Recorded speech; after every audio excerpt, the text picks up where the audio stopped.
Hi, this is Hannah Smith for Bass City Beat. Today we're at the Selfridge Air National Guard Base, where outlining the history, a tour of the base, and some of the aircrafts are being shown off. We boarded the bus that would be taking us around the base on the tour. While we drove around the base, we also learned the history of the Selfridge Air National Guard Base from Technical Sargent Dan Heaton. The origins of the 127th Wing and Selfridge Air National Guard Base date back to the dates of Wilbur and Orville Wright. The base's namesake, Army Lieutenant Thomas Selfridge, was killed while flying on a demonstration flight with Orville Wright in 1908, the first military casualty of flight. In 1917, a local auto pioneer, Henry B. Joy, leased his rural airfield near Detroit to the military to train pilots and related personnel. The military has operated the field ever since. During World War II, maintenance personnel of the Tuskegee Airmen trained at the base and helped lead the way toward the ending of the racial segregation in the military. During the Cold War era, Nike missiles were stationed at the base to guard the industrial might of the Detroit region. Following the terror attacks of September 11, 2001, the 127th Wing began flying combat air patrol missions over the Great Lakes region within hours of the attack. It maintained that 24-hour mission until 2008, when the wing transitioned to its current flying missions with the KC-135 and A-10. After the bus ride, we got a chance to catch up with Technical Sargent Dan Heaton in the hangar and discuss a few things.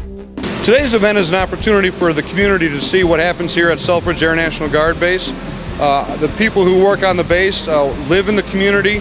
They are taxpayers in the community. They sometimes are co-workers with folks because they work out here 1 weekend a month.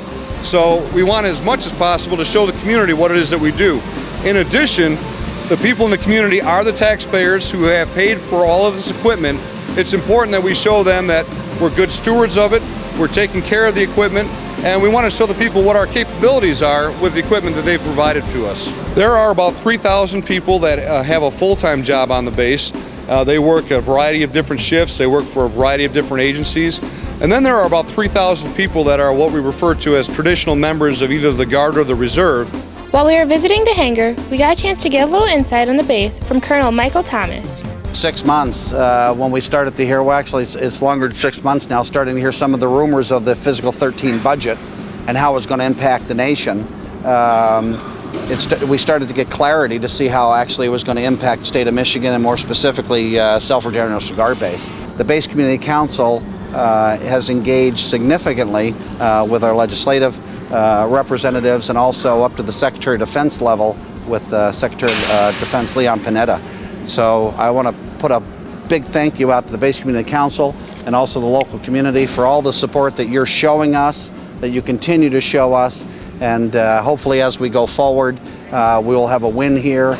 Selfridge will remain viable. The most empowering thing, I'll tell you, the Air Force has been wonderful to me. I'm a Macomb County kid, grew up here, enlisted in the Air Force, went away, matured, came back, got a job, and the Air Force has helped me in ways that I've got to go places and see things and meet people and do interesting things.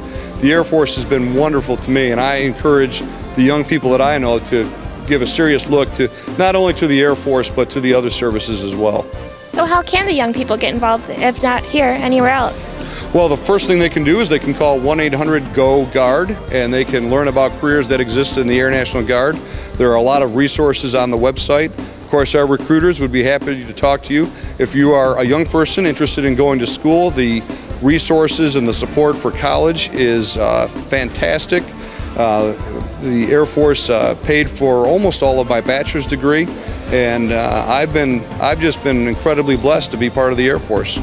From our visit to the Selfridge Air National Guard Base today, we can see that it's quite unique in its own ways. We'd like to thank the Selfridge family for inviting us out as part of the media today. For Bass City Beat, I'm Hannah Smith.